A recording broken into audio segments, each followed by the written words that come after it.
Deputy Public Defender Marcus, what are the priorities of the San Francisco Public Defender's Office regarding human trafficking, and what role do you hope to have in the fight against human trafficking in the future?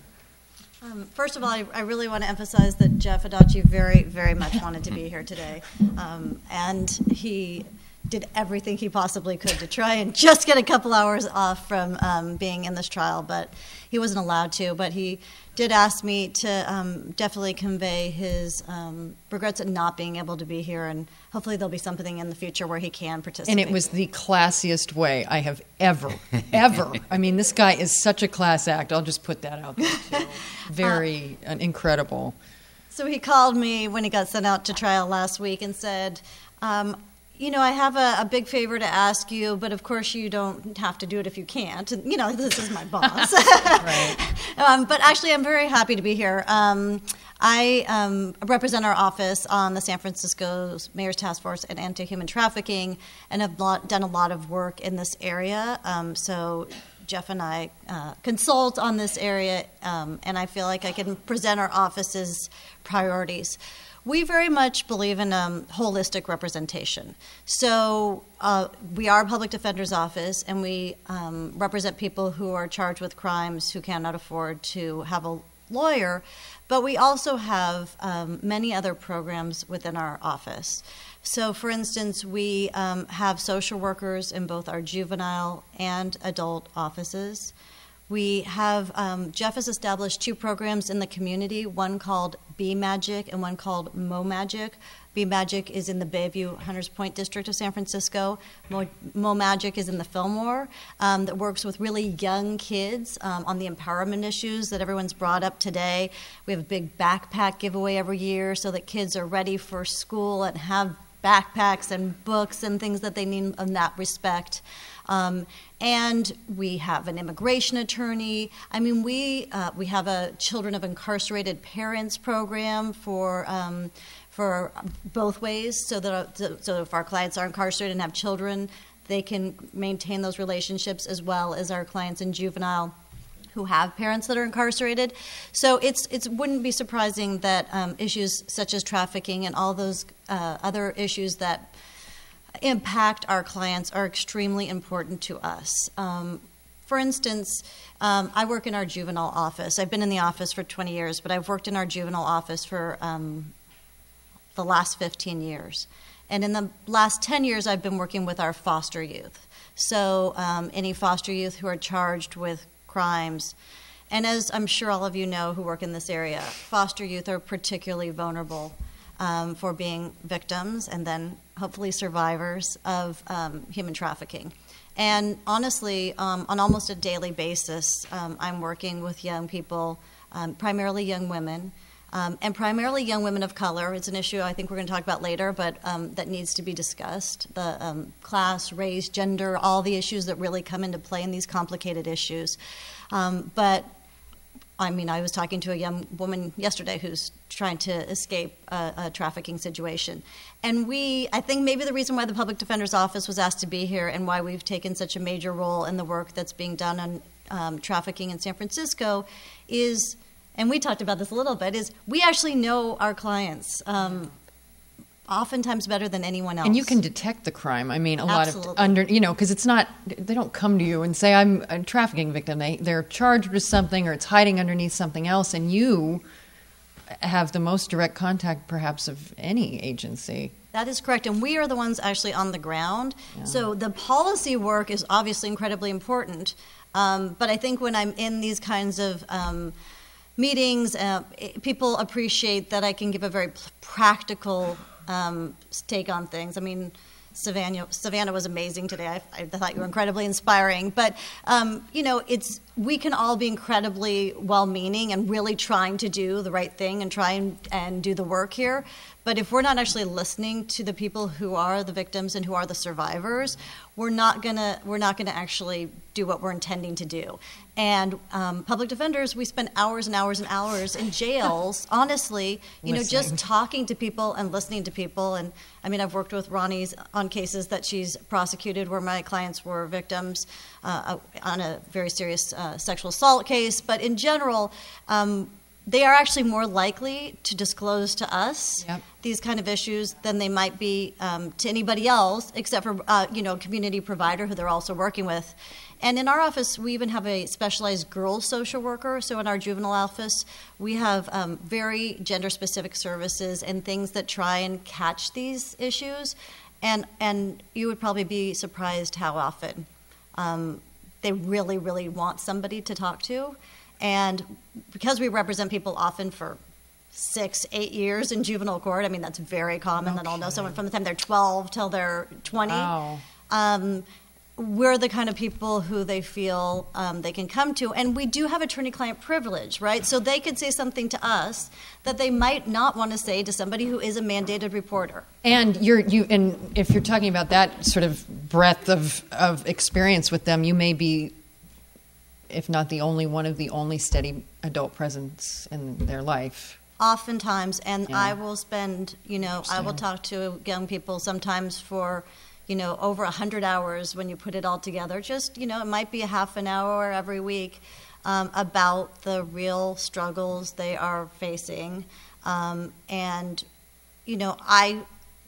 personally really try and work with them to encourage them to be empowered and to be able to move out of this lifestyle. But I also try to listen. It's hard sometimes. I feel like it's hard sometimes not to be judgmental, or didactic or paternalistic or all those things, right? So sometimes it's just really important to be there. You could be honestly in a juvenile hall or in a jail setting and just that someone knows you care and that you're listening to. And then we have incredible community-based organizations that we work with and incredible people, many of whom are in this audience, who then we can really hook the young people up with, or adults. I mean,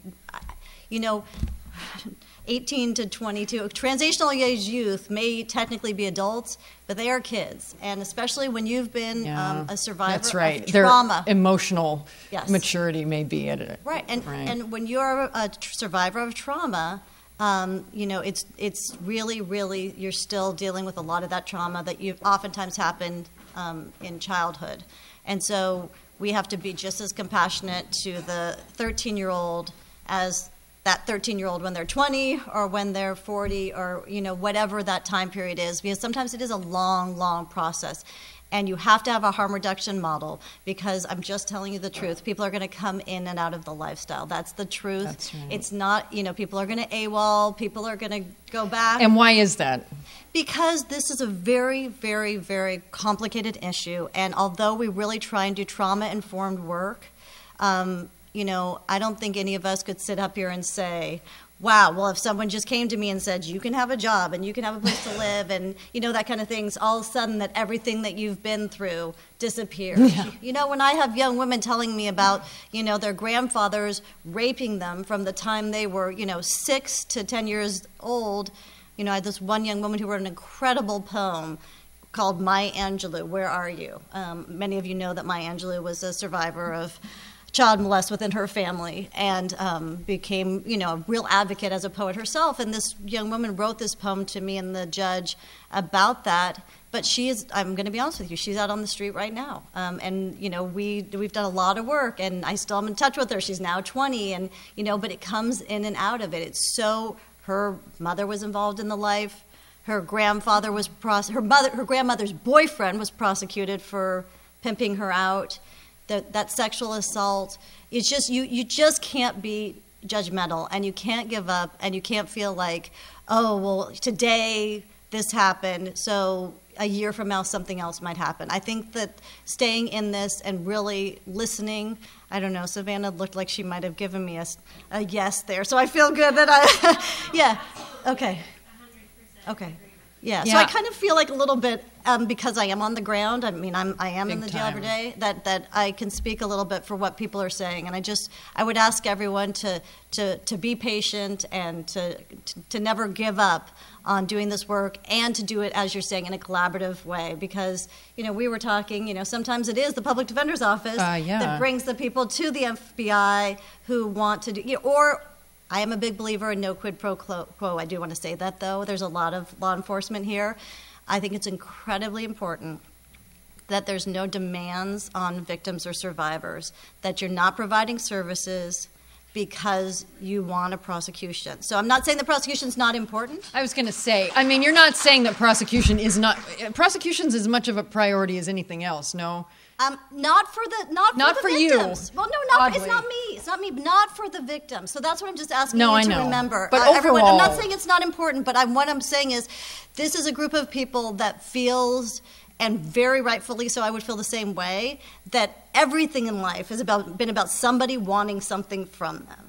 And so then as a system, if we say, we're going to give you housing, we're going to give you a job, whatever it is. Same thing. Right. Because if you do this, whatever that is, if you talk to this person or if you testify, just put yourself in that and imagine how it feels. And it feels like everything else, all the other trauma that's happened. Absolutely. And so I'm not saying it's not important, but I am saying take a victim-centered approach and make sure at the end of the day that what you're doing is you're doing truly just to help that person become a survivor. And then if an added bonus of that is they become empowered and they can help you with the prosecution, well, wonderful. But if you get a great prosecution and you didn't help that individual, I know my perspective is that's someone's life that you had the opportunity to make a difference in. And amazingly, it's sort of going off of District Attorney Gascon's leadership, this was exactly what Ronnie just said at our last meeting. I mean, basically word for word. And she's a prosecutor. I mean, that's how victim-informed, trauma-informed, both sides are becoming, yeah, for sure.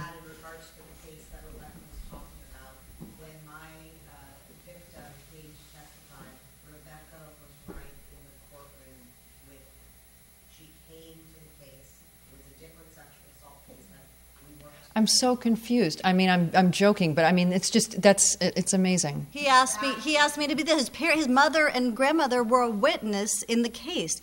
Imagine that. So this is a minor. They couldn't be in the courtroom because you can't be in a courtroom if you might be a witness later. So he asked me to be there. He needed someone. If you imagine your child testifying, right? And the defendant had a large family. There were a lot of people in that room, and I said, I'm there. And you can just look at me when you're testifying. It's a scary thing to testify. And there were a couple times where I actually had to move my seat so I could make sure that he could have direct eye contact with me. But people need to know that you really care and you're really supportive. And I believe everyone here is, but I'm just saying kids and adults know if you're genuine or not. So they know if you just want something from them or if you truly care about them. Or, trafficking victims, their survival is based on reading people. Yes. I know. I've worked with police before on post stuff, and one case, some vice squad guy was offering an example of he just asked a girl who he thought was probably a victim, how she was doing, something as innocuous as that, and nobody had asked her that in 10 years. Stuff like that where. It just is inconceivable to us that people live these lives, but these very simple things, and the point is that all of a sudden she opened up. Mm-hmm. That simple, and it really shows a lot about what trafficking is all about as well, how this happens. Thank you. We're going to be tapping. You're great. I'm sorry that Jeff Adachi couldn't come, but you're come on by anytime. This is fascinating. So I think instead, and I just want to encourage the panel too, everybody's being very polite, and that's fine. You absolutely don't need to speak if you're not being asked, but I just don't want anybody to feel inhibited. So if you want to argue with somebody or interrupt or whatever, it's all good. So this was intended for District Attorney O'Malley, but I think I might just open it up to the group if anybody wants to respond to this. So I'll give her a little shout out that I was planning to do, which is that in addition, so I think all of you probably know this, but in case you don't, in addition to District Attorney O'Malley's unmatched record of success in anti-trafficking prosecutions, she is also nationally recognized as a leading innovator in the broader fight against human trafficking. She created Heat Watch as early as 2005, which produced too many innovations to even enumerate, including billboard campaigns, the Heat Watch Youth Action Network, Heat Watch Radio, 5-point strategic approach to anti-trafficking, and the first labor trafficking task force, among many other influential advances. And so what I was hoping to ask her, but I would love to ask all of you, it's the same because you all have just enormous accomplishments and experience. I'm curious, can any of you talk about the role of experimentation in your, and this maybe even goes to Ronnie, and there's a lot of other experts in this room as well, but can you talk about the role of experimentation in your approach to human trafficking? Is it important for leaders to be willing to take risks and experiment with innovation in fighting the criminal market of trafficking? And practically speaking, what does this willingness to experiment look like? So for prosecutors, for example, I know, sometimes perhaps you want to be conservative, you don't want to prosecute a case you can't win. But this is such a strange crime. It's so quirky in so many ways. Can anybody address that? Well, I think in general, the work that we do is critical if we want to grow, that we have to be willing to step out of the box. And I think Ronnie is a perfect example of that, but Kim and some of the other work that we do in our office. But, frankly, we're learning all the time, and we're learning not only from within our profession, but we're learning by talking to victims, talking to survivors, talking to people that are in this area. And often, a prosecution is not the best avenue to deal with a problem. And, I find myself, agreeing with a lot of what Rebecca is saying today. That, as prosecutors, we have to be willing to put aside the normal drive to get a conviction, which is, generally what we look for in our work, and stepping to the side for a second and saying, is this, number one, is this the first thing for a victim in order to make him a survivor? But more importantly, are we doing the right thing for our community? And I agree with Rebecca 100% in one point, that often victims of trafficking are not necessarily looking for a pound of flesh from the offender either, and because the relationships sometimes are very complicated, right? And understanding that and being able to be very surgical about the work that you do, and being willing sometimes, quite frankly, especially for a prosecutor, to take the risk that you may be heavily criticized because you haven't taken a traditional approach of, pounding on the bully pulpit and say, I'm going to try to get this person in prison for however long I can, or I'm going to be really hardcore with this victim or survivor, and I'm not going to provide you the services unless you're willing to cooperate with the prosecution. Frankly, in our victim services unit, we serve many, many victims that do not cooperate with the prosecution, or at least not at that moment, and that is very important for us. So experimentation, I think, is really critical to continuing to learn and get better at what we do. Yeah. I'd like to add something along those lines as far as experimentation. From an investigative standpoint, typically investigators working with the United States Attorney's offices throughout the country will investigate a case from A to Z, building evidence, mountains of it hopefully. So the U.S. Attorney's Office feels comfortable with indictment and moving on. And if you have to go to trial, a very solid case. With human trafficking, specifically from my experiences in Atlanta, we did some experimental things because while watching a human trafficking organization or listening to using electronic surveillance, it's very, very difficult to know that people are being victimized while you're watching or while you're listening to try to build your case.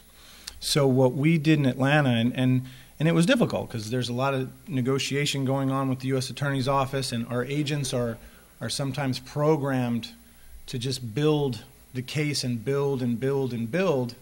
And quite frankly, it didn't feel right on a large scale case that we had going on in Atlanta. In fact, Operation Dark Night, which was a huge case for Homeland Security investigations. So what we did was we took a different approach, and we said, no, go rescue the victims that we know are being victimized. No more building, no more listening, no more of this knowing. Essentially, I don't want to say facilitating, but we're aware that these people are being victimized. Do the work after. Go rescue that victim. Be a strong investigator. Do what you have to do after. Can you? Absolutely. Can you still get a good prosecution? I mean, that's the. From Absolutely. I am obviously here. I am. I mean, obviously, I care about victims very, very much. That's the whole reason I'm standing here. But But on the other hand, I mean, I'm all about going after these traffickers as well. And so, I mean, I think it's all well and good that we're talking this way, but there is obviously a priority to get these guys, right? So, but you're saying that without even question, with that, I can tell you during Operation Dark Night, and again, we had to make a very difficult call to say it ends now. Our investigators were saying we need another 3 weeks. We need more time. We said, you're not getting 3 more weeks. This is where we are. Do the work after the fact. And it absolutely worked. We rescued 12 victims in the Southeast, 12 victims spread throughout the Carolinas and Georgia, and we arrested 25 people, several on human trafficking charges that ended up receiving life. Bravo. Because life? Absolutely. So that must have been one hell of an investigation. It was an excellent investigation. The credit, talking about experimental investigative work, the credit goes to our agents that, got outside the box, got outside of what they're trained to do, and really, put their investigative skills and techniques to work after. You don't have to wait for 3 more weeks. We let these people be victimized upwards of 50 times a day, which was some of the information we were receiving. Are we going to do that another 3 to 4 weeks? Jesus Christ. Thank you. That's what I was. I mean, if that doesn't just sort of highlight the urgency of this work, 50 times a day. Okay. So it can work. It can work. And you built a strong case after that. Wow. May I speak to one thing? Please. I mean, the one thing I think about, people tend to think prosecutors are all about getting a conviction and not protecting victims. And I have a social work background before going into law school. Had somebody on the team that was a licensed clinical social worker before, and actually worked in a rape trauma center before she went to law school and came to the team. So our approach is very, very much protecting the victims that are going to have to get up and testify. It is about making them be cared for and making them be heard and not damaging them in the process of trying to get a prosecution. That's why we've got vertical prosecution teams, so you have one DA and you don't have multiple DAs that are dealing with these kids or these victims. You've got one inspector that's doing the investigation from the DA's office, and you have one advocate that's working with them to protect them on their way through.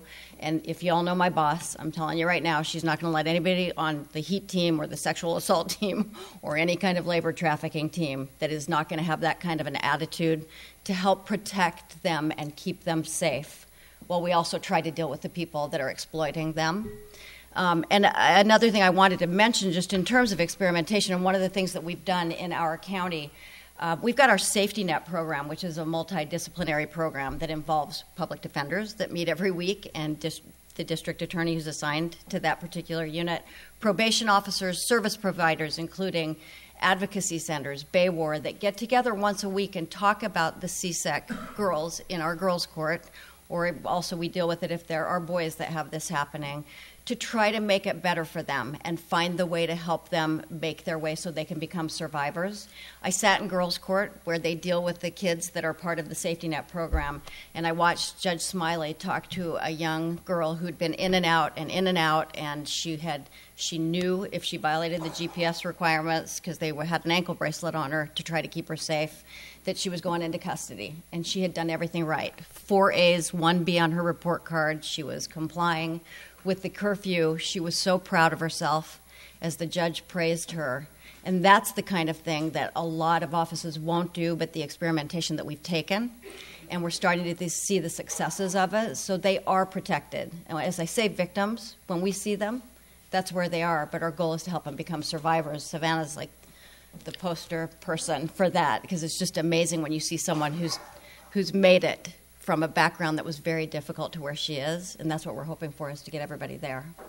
Is that a matter of resources, so that really effective sort of wraparound services? So, I mean, perhaps every county would want to do that if there was political will to do it. How did that come about, and how can other counties? Well, I mean, it's something that the DA put together in terms of reaching out to the different programs, and she's designated a deputy DA who's assigned to our juvenile court.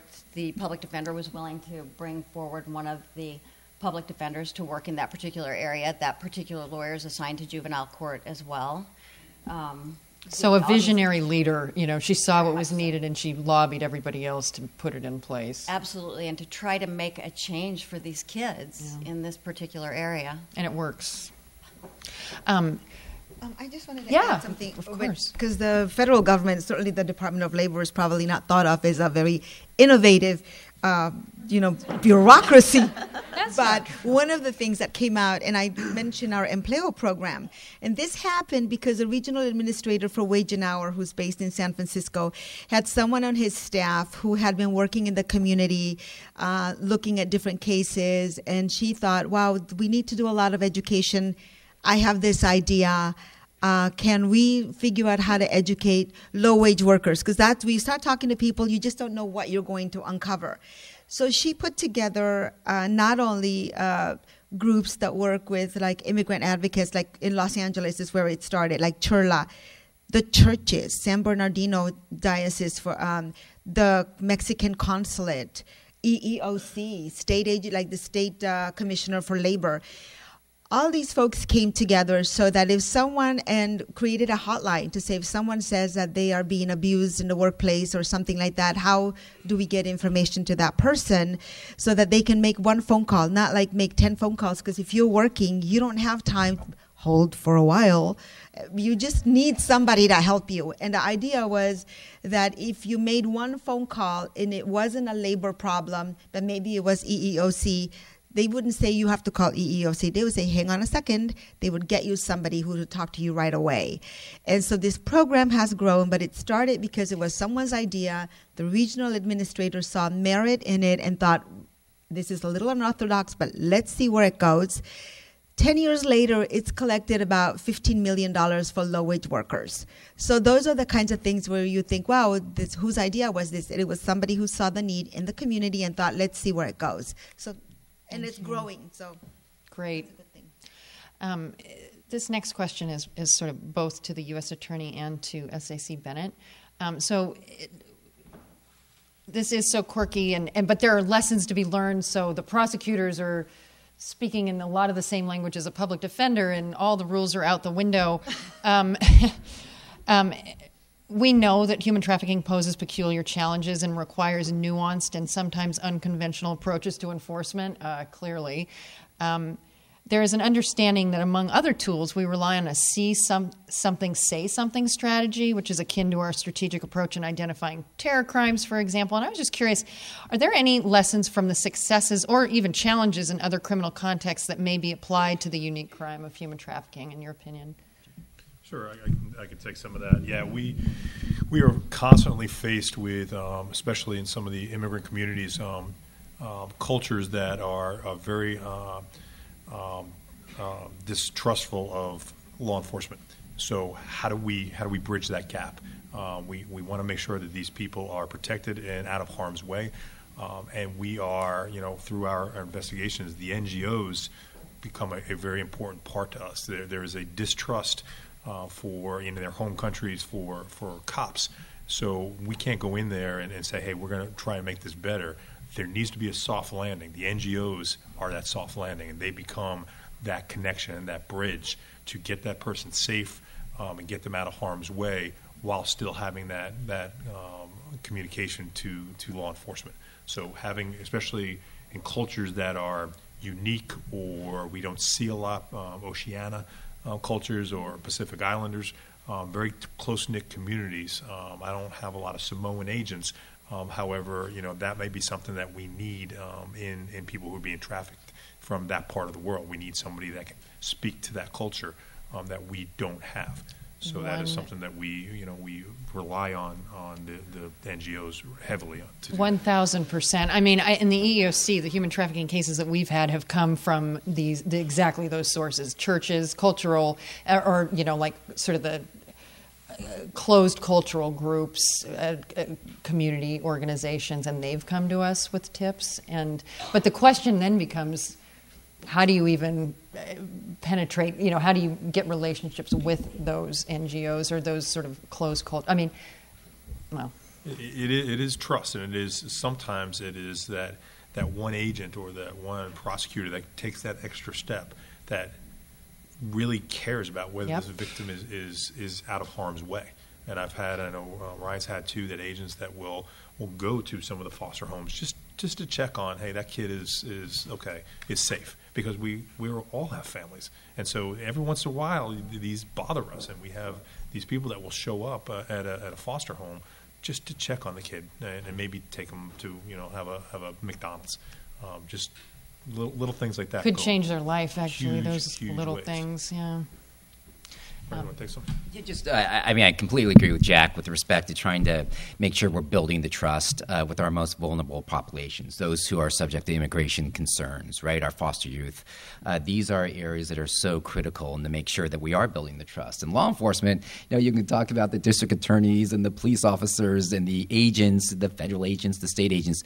These are actually human beings who are trying to do the very best they possibly can, and it is a person-by-person effort. So it's the police officer who goes the extra mile. It's the district attorney. It's our public defenders and our federal defenders who are thinking about these things, because it really does take a collective effort to go ahead and make sure that we are accessing the most vulnerable individuals in our society. Tools that we've been using in traditionally drug enforcement investigations, where we get court order wiretaps to be able, when all the other traditional methods have failed to uncover the requisite evidence, we can get permission from the court to go ahead and listen to telephone calls and look at texts in real time to try to make sure that we're uncovering the crime and building a case. We've been trying to transport that kind of technique to other cases that we have been working on in the white-collar arena. For instance, going up on getting what we call Title III wiretap authority to listen to, in real time, offenders committing crimes. We looked at this in this area, and when Ryan was talking a little earlier about Operation Dark Night, the real tension that exists in federal investigations that really do take some time to put together is that oftentimes the crimes continue to be committed while federal law enforcement is building a case. There's always that tension. And as Ryan described to you, that tension is very clear when it comes to human trafficking, right? Because we can't tolerate one more incident of abuse. So trying to think cleverly and innovatively about how we can use some of the traditional methods that have been successful in one area and whether they can cross over and apply to these types of investigations, I think is something that we're working hard on. Cool. Yeah, absolutely. Thank you. That's when you're talking about immigration and vulnerable populations, that's a pretty good segue to what I'm guessing a lot of people in this room, and certainly I am interested too, in this next question. S.A.C. Spradlin, the president-elect has made some proclamations regarding changes in immigration enforcement policy. And while immigration policy isn't the central focus of this conference, it certainly is implicated in many trafficking cases. What is the role of HSI in immigration enforcement exactly? And can you share any information regarding any anticipated changes in HSI's policies or practices under the new administration? What an exciting question for me, right? I knew that was coming. I mean, come on. Come on. Good luck with that one. Yeah. So, Homeland Security Investigations' role in immigration enforcement, that's simple, and I discuss it all the time. So we are, as I mentioned earlier, HSI has over 6,500 special agents scattered throughout the United States and 46 countries. $2 billion budget. Next to FBI, we're the largest federal agency investigative component in the government. We are charged with investigating border crime. We are charged with investigating complex transnational criminal organizations. I can't imagine under any circumstance that would stop. Certainly, I think it would be speculative at best to say, exactly what's going to happen in regards to some policy change. We are certainly, anticipating that certain things can change, but what we do not think will change is HSI's role in combating human trafficking, which is a top priority for our agency. Certainly, our work with national security, and as you mentioned at the beginning, we are charged with investigating complex transnational criminal organizations. And I can't imagine any administration would want us to get out of that game. Well said. District Attorney Gascon, what is the San Francisco District Attorney's position on San Francisco's status as a sanctuary city under the new administration? Well, you know, I have to tell you from a personal point of view, that's a line in the sand for us. And I have to begin by giving you a little bit of background because I think it's important to put context to what I'm going to say next. I've been in law enforcement business now for over 30 years. Started in L.A. With the LAPD, rising through the rank of the number 2 person there. I'm working in, within one of the largest immigrant communities in the country. L.A. is actually a majority immigrant and has been for many years.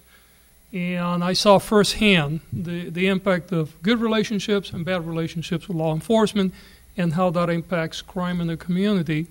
Then I spent 3 years in Maricopa County as a chief of police in Mesa and having to deal with Arpaio and the Sheriff Department in Maricopa County. And I saw firsthand, victims of sexual assault, brutal sexual assault, unable to go to a hospital to seek medical help for fear that they would be reported to immigration, never mind going to the police to report the crime, and then seeing the aftermath of the offender, then months later, raping another woman that was not an immigrant. So it's important to understand that if you think that this is an issue that is only localized to undocumented immigrants, you need to wake up because it impacts the entire community. If you have large segments of your society that are unwilling to seek the help of the authorities, whether it's law enforcement, whether it's health and human services, you have bigger problems that impact everyone across the board. And the reality is that we live in a state where a third of our population has immigrant origins, and 50% of every kid in K through 12 education is connected to at least one parent of immigrant origin. So for me, this is not only a public safety issue, this is a human rights issue, but more importantly, it's something that impacts everyone. If you have people that need health and human services, communicable diseases, people that are working in the restaurants, or working in places that are dealing directly with our family, we want to make sure that those folks can go to a hospital, that they can seek medical help. If we have people that are being impacted by crime, victims of domestic violence, human trafficking, I can go on the line. You want those people to feel comfortable coming to the authorities and reporting crimes and knowing that that act is not going to result in a deportation for themselves or someone that is close to them. And I don't know of any other way that we can communicate that by simply having and enforcing the policies that have been successful not only in San Francisco, but in over 300 major cities around the country. And I tell you that I'm really hopeful that the state of California is going to come together and there will be a policy, will be a legislation that will pass soon, and I know it's going to be introduced probably in the next few days, and I don't want to steal the thunder of the people that are doing this work, that would make this the policy of the state of California. We need to stand together, and if we don't, I guarantee you that we will all fall together. I have lived through hell for 3 years when it came to immigration enforcement in Maricopa County. I never want to see that happen again. I'm very, very pleased to say that the voters of Maricopa County finally voted Arpaio out. Unfortunately, now we might have Arpaio on steroids for the entire nation. So we need to really stand together and understand this is not an issue of only immigrants. It's an issue that impacts everybody. In public safety, and public safety officials need to understand the role here, and I hope that we don't become part of the problem.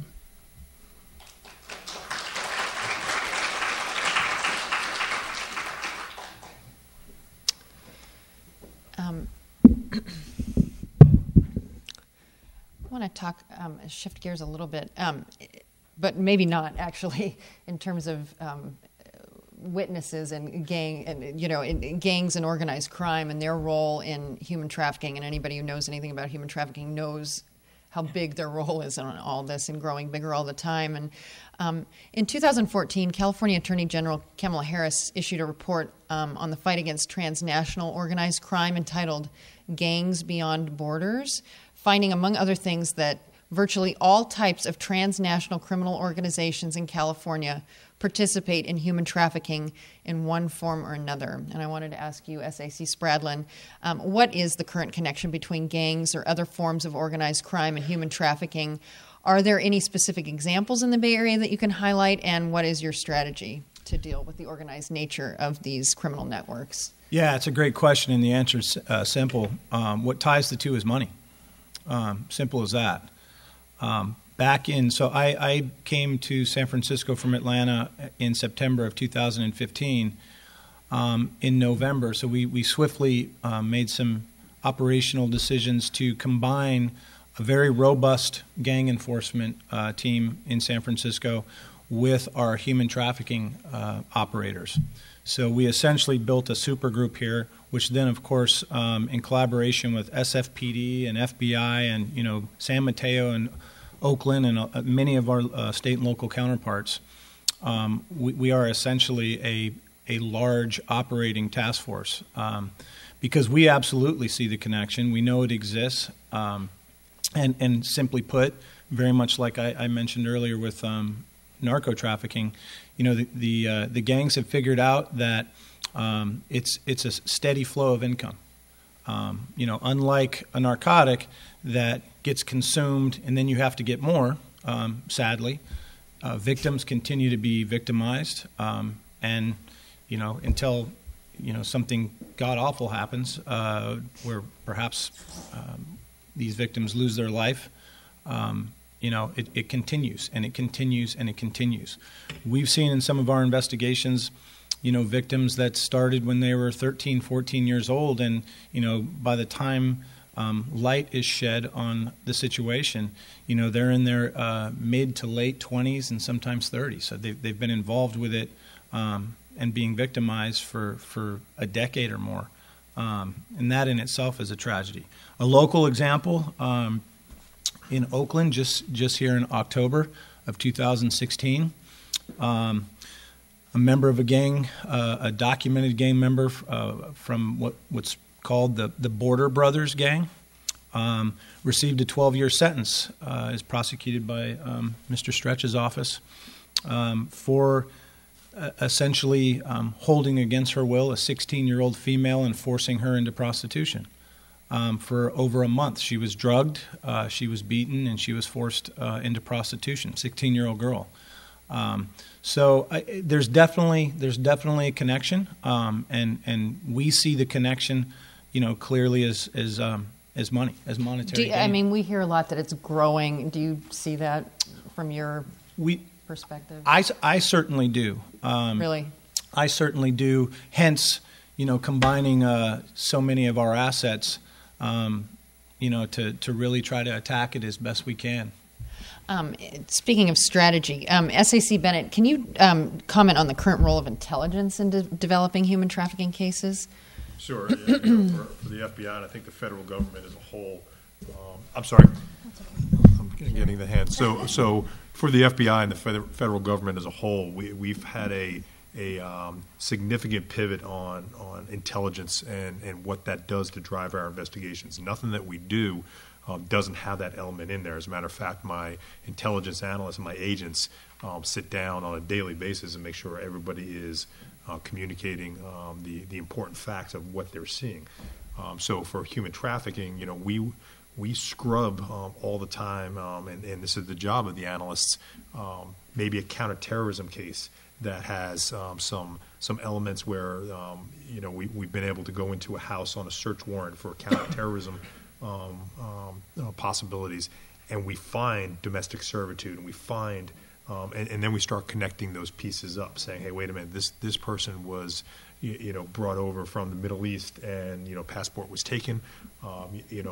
We know that she has or he has connections to other parts of the Bay Area, and when we start looking at that. So the intelligence, and it goes just beyond the FBI looking holistically internally.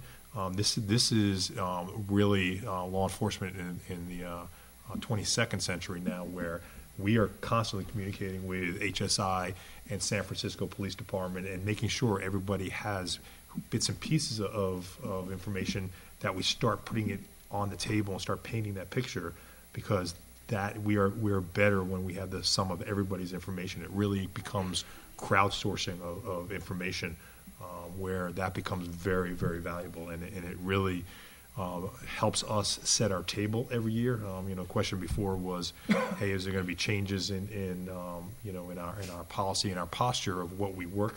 No, quite honestly, we set our table a year in advance, and we continue to adjust the sales as needed. But no matter who sits in the Oval Office, the FBI and the investigators, we have a job to do, and quite honestly, that is so far removed from the reality of what we do on the street every day. So we don't see any changes to that. Can I add on? By to that? all means, of course. And as far as intel gathering and then subsequent intel sharing, there's a perception, throughout communities that specifically federal agencies are very territorial and don't share information. They conceal it. Knowledge is power, and we really don't want to give our competitors power. I can tell you absolutely unequivocally that's not the case here in San Francisco. In fact, Jack and I have met several times, and the bottom line is, FBI has a very, very robust intel program, far more robust than Homeland Security investigations. And to Jack's credit, we've met several times. He actually has sent, and this kind of gives you an idea of the collaboration, because how important we think it is. Jack has sent some of his senior intel analysts to my office to train my intel analysts, because, quite frankly, they just have a more robust program. They have access to things that we don't. So you have programs they don't. Absolutely. You get your absolutely. leads elsewhere, Blue Campaign. And Sure. So I think it's important to mention that. It's one thing to talk about, we're all in this fight together. It's collaborative. You can go to these type of gatherings all across the country, and that's always the theme, and I think that's great. But it doesn't mean anything if it's not happening once we leave here.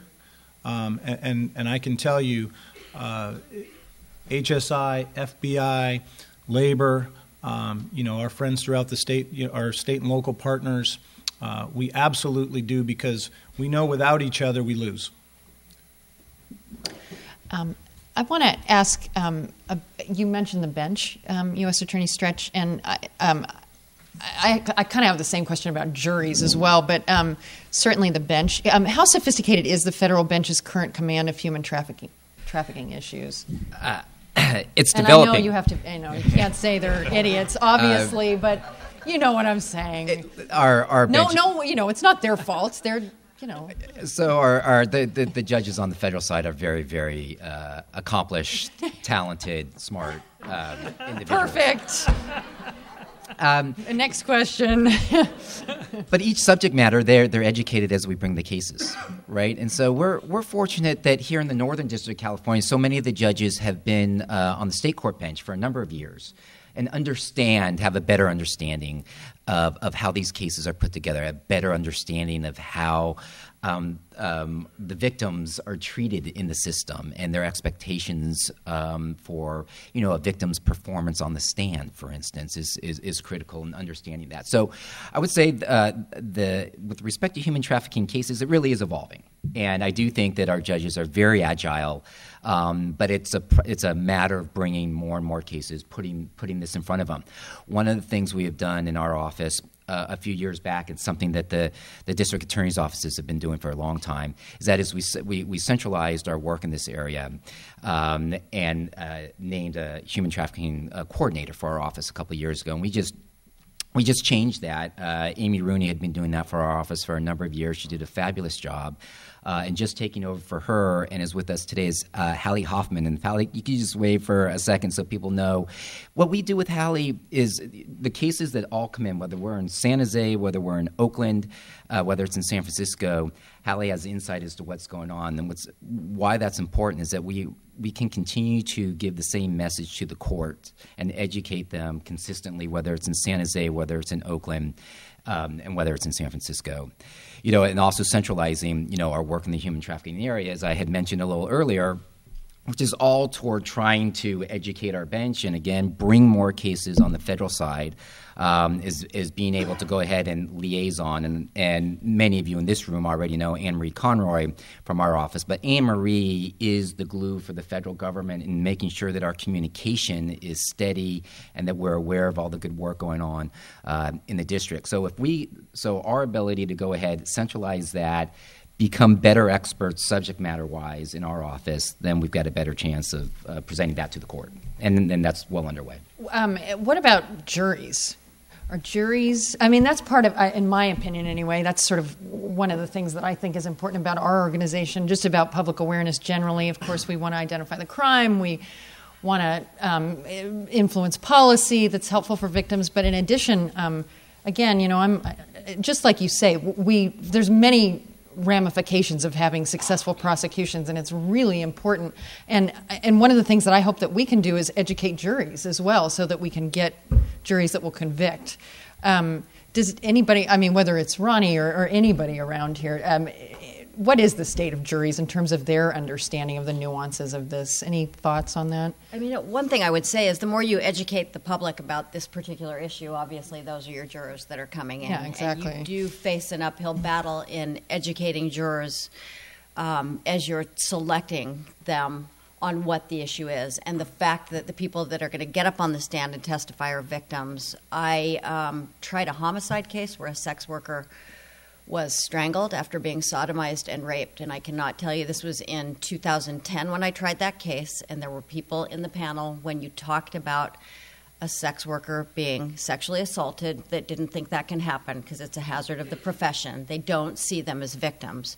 And so we've got to do this constant kind of education of people that get on the jury to make sure you weed out the people who think that, so that we are, held to our burden, but also have a fair chance to be able to go forward.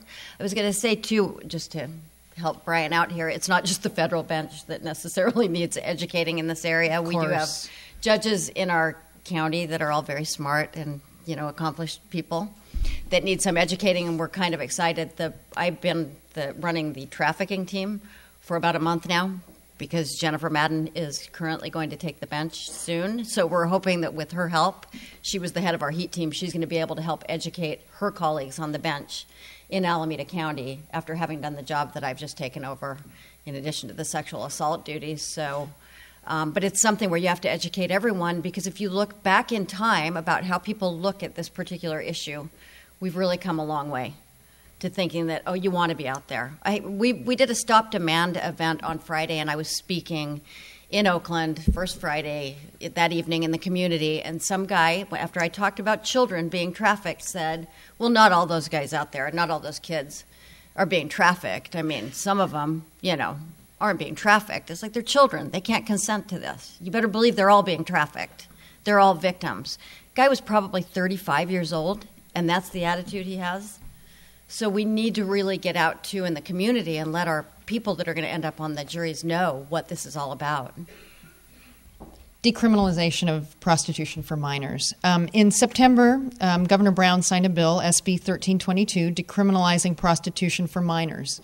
While we recognize that there is no such thing as a child prostitute, what are the ongoing safety concerns regarding these vulnerable children when we remove victims out of the juvenile justice system entirely? And is the child welfare system capable of providing a better response, ensuring that vulnerable children who often don't see themselves as victims don't merely run away from unsecured shelters or homes and remain tied to their traffickers through complicated psychological and emotional bonds?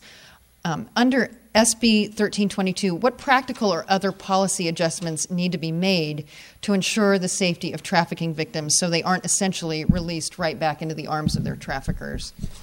One of the things that I would say about this, and as I said at the beginning, we look at all of these kids as being victims. And so to have this law signed, we're happy about that because they are not prostitutes. Everybody loves to use that term.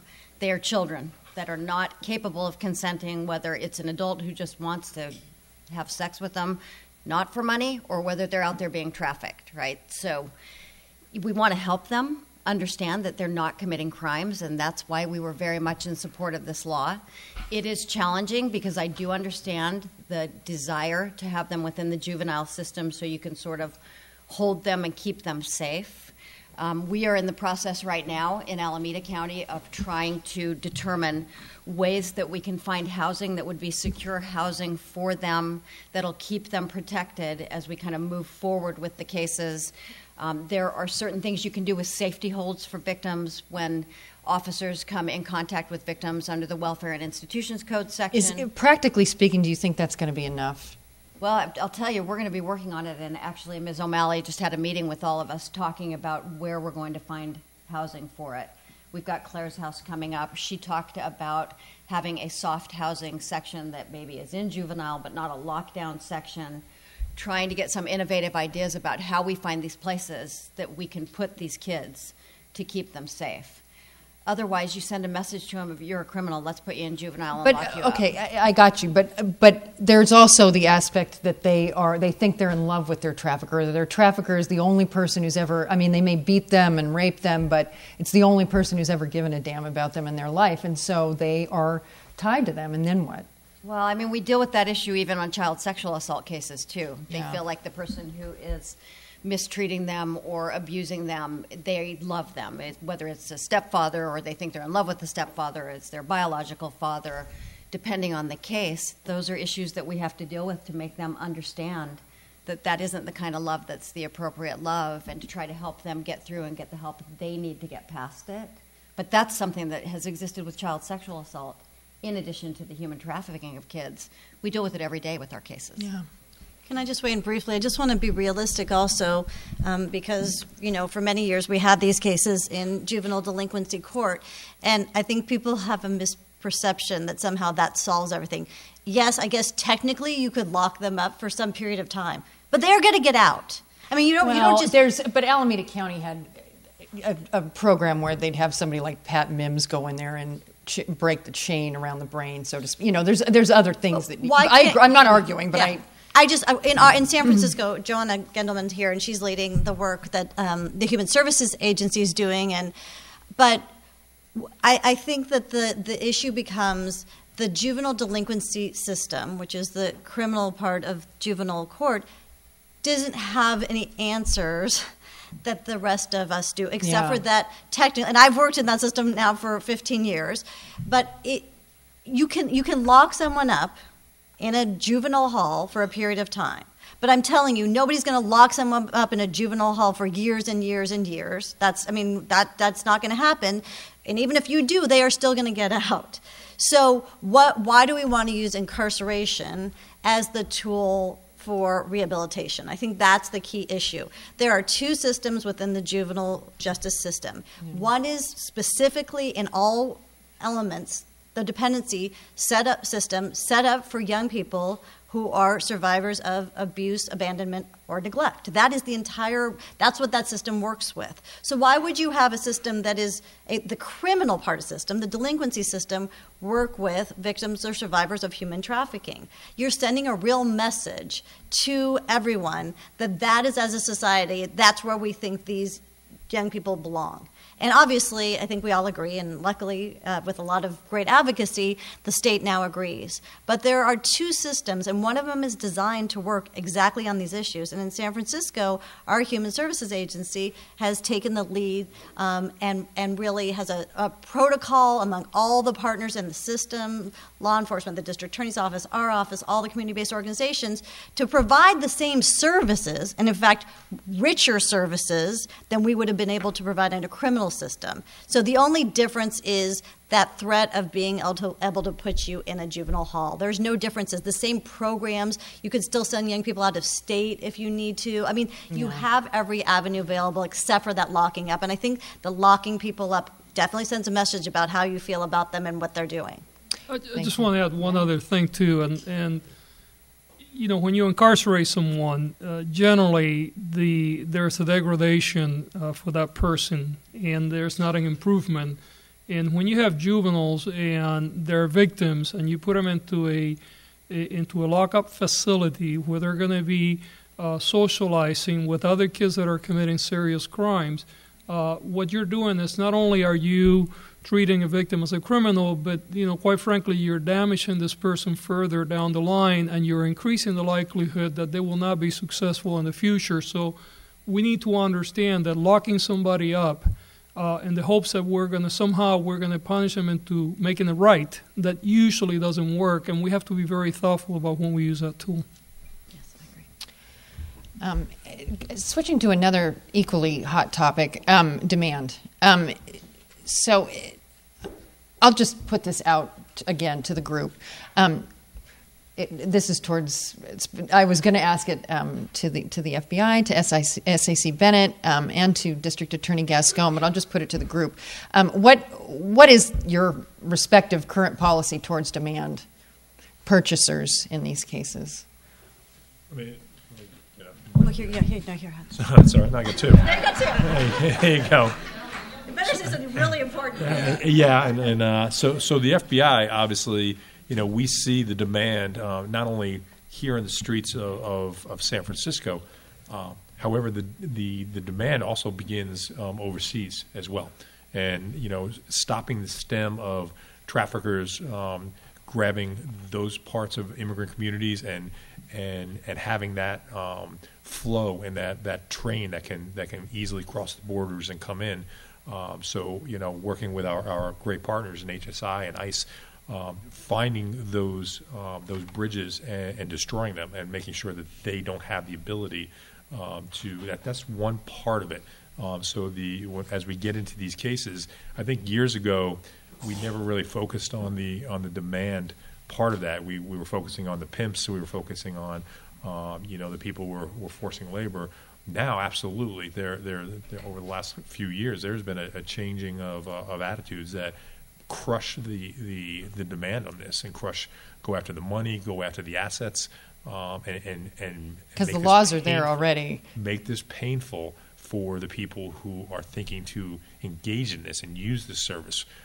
Make it as painful and as morally reprehensible as possible. And so it's multifaceted. There's no silver bullet here, but that is something that we absolutely look with our partner agencies that, we're going to find these bridges and we're going to crush them. Thank you. Yeah, I think, deterrence is, through enforcement. One of the things that we do is we target, with the assistance of the San Francisco Police Department, especially people that are engaging in, minors being used as a sex worker is really important for us, and doing that kind of work. I think also it's a two-pronged approach. You also have to make it safe for the sex workers to be able to come forward. You need to be very thoughtful about how you deal with the workers, and make them understand that we don't view them as a criminal, because if you do not attend to that other part of this equation, you're generally going to be less successful. So you have to thread the needle. It's very nuanced, and I think we have to be very careful because there is not a one-size-fits-all. And I go back to earlier conversations that we had, that we have to be victim-centered in everything that we do. And if we don't, we're generally going to do more harm than we're going to do good. I mean, one of the things that we're doing right now, and I'm going to give credit to the East Bay Asian Youth Center for coming up with an example of something you can do with regard to demand. And let me back up a little bit and say this. As a brand new DA, long time ago, when I was doing misdemeanor cases, and they would do sting operations, and they would bring in purchasers in a big group. We'd take them back in the jury room, and we would talk to them about what the charges were and what their options were if they opted to represent themselves. Across the board, shame is a big thing for the people that are usually leaving their community to go into another community to engage in this kind of conduct. Shame is a big issue. I don't want my boss to know. I don't want my wife to know. I don't want my friends to know. OPD found that 61% of sex buyers in 2015 that came into Oakland were from outside the area coming in to do it.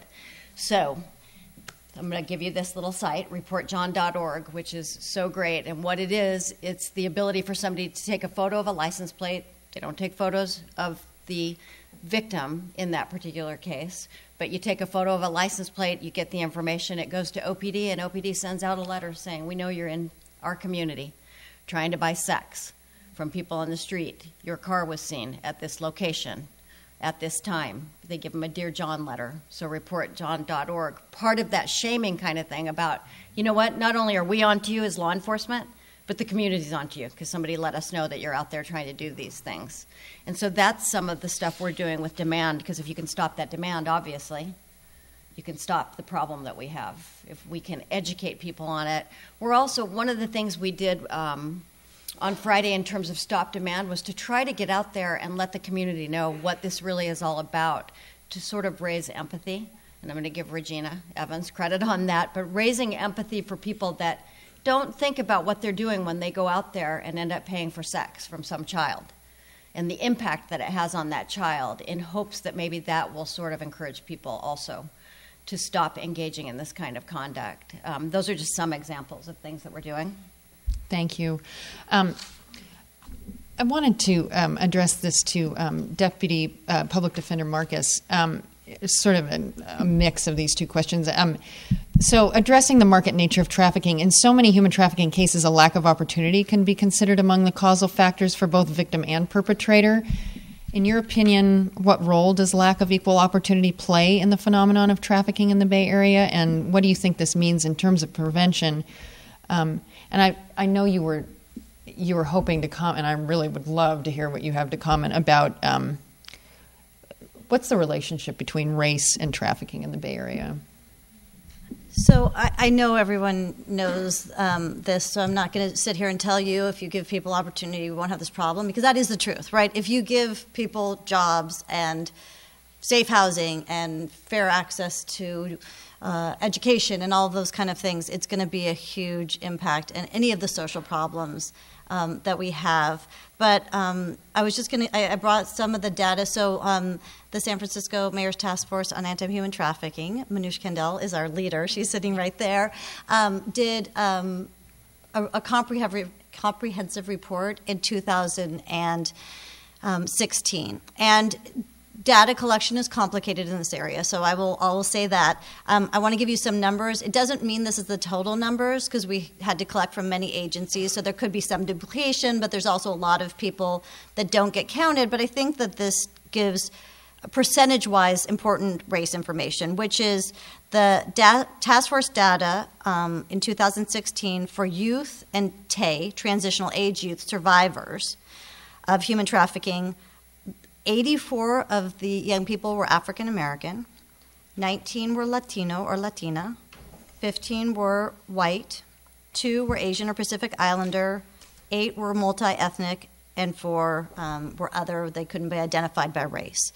And I can tell you from my experience doing this work now for 15 years, there is huge race disproportionality throughout the system, both for who's arrested and who are victims of this crime. And we have to look at those issues. We have to look at the class issues. We have to look at all the societal issues that Savannah brought up earlier and that everyone on this panel has brought up about it takes a village.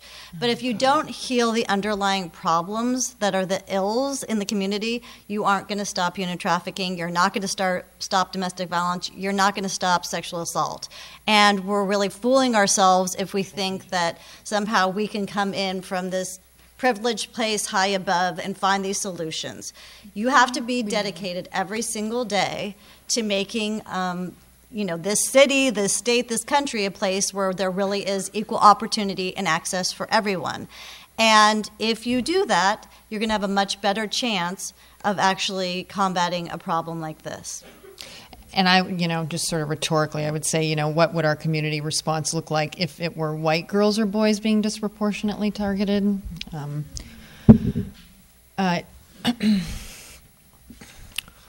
I want to talk a little bit, just a tiny bit about labor trafficking. I think I'm actually kind of want to talk about what the challenges that are remaining. Specifically, if there's something specific, either from the FBI or the U.S. Attorney's Office, is there something, what are the most major challenges right now? Obviously, again, it's that trust with that community. These are people who are seeing opportunities in the great states here, and are coming here or sending their children here, and they get into this cycle where their passports are removed and they're sent to the fields with promises that money will go home. Now they are being charged for the coyotes that brought them to the United States, and it is a cycle that they can't break. So it is something that, working with the businesses, to understand that there should be consequences. That if you're hiring, known people, and they do, they know exactly, when they're getting involved with people of immigration challenges. So working with the businesses, say this is not a fair way of doing business in here, and there's going to be ways of prosecuting the businesses. Again, not just the traffickers themselves, but the businesses that are utilizing this service. So I think that it needs to come up out of the people that are in the field and go after corporate America, who is using this tool and not seeing the reality that is around them. They're turning a blind eye to it. Yeah, I would just mention that the labor trafficking cases are resource intensive to investigate and to prosecute. So to the extent that the federal government, the federal agencies, the FBI, HSI, who have the resources to put into this, and to the extent our office is alerted to these cases, I do think there's some real value in general deterrence with respect to the right cases brought. Not everyone needs to be prosecuted, but one person does, and they need to be made an example. And I think it's an area in which general deterrence has a real effect. And so part of that is making sure that we're communicating. When the Department of Labor that does such an amazing job in enforcement is able to bring an action, but having a discussion, with the federal agencies as well, I think is helpful. To the extent that if there's a criminal case to be made, that we ought to look at that and determine whether or not it's appropriate in any given instance. Thank you. So we are almost out of time, so I want to pose one final question to each of you, please, and that is, just briefly, in one or two sentences, if you could magically effect one change to make your agency's anti-trafficking work easier or more effective, what would that be? District Attorney Gascon, if you want to start. I think for us it would be continuing to improve our coordination. I think that there needs to be a lot more. We're doing a lot, but I think that there's still a lot more that needs to be done.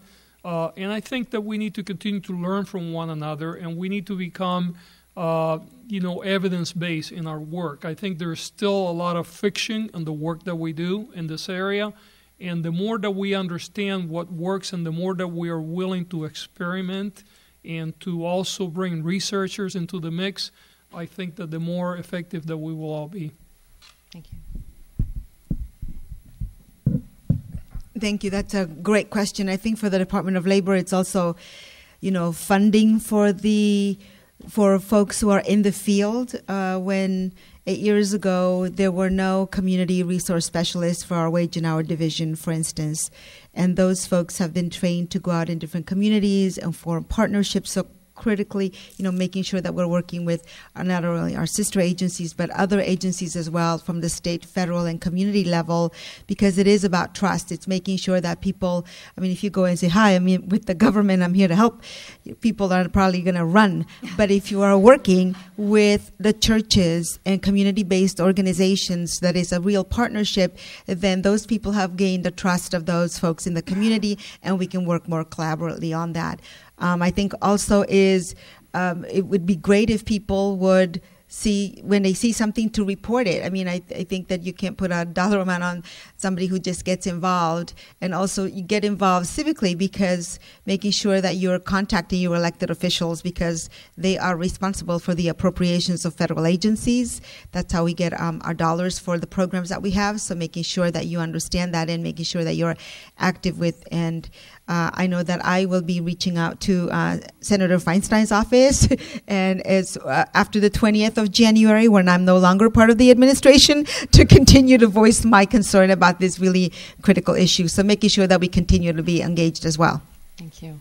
And I agree with District Attorney Gascon in terms of the collaboration and increasing that collaboration so that we can work on this issue. And the one thing I would say I'd really like to see is better education within the communities to get out and let everyone know what a serious problem this is, so that we can pull everybody together to care about these victims and want to try to help these victims, because that will increase what we can do too, in addition to what we just do together as part of law enforcement, as part of the advocacy groups.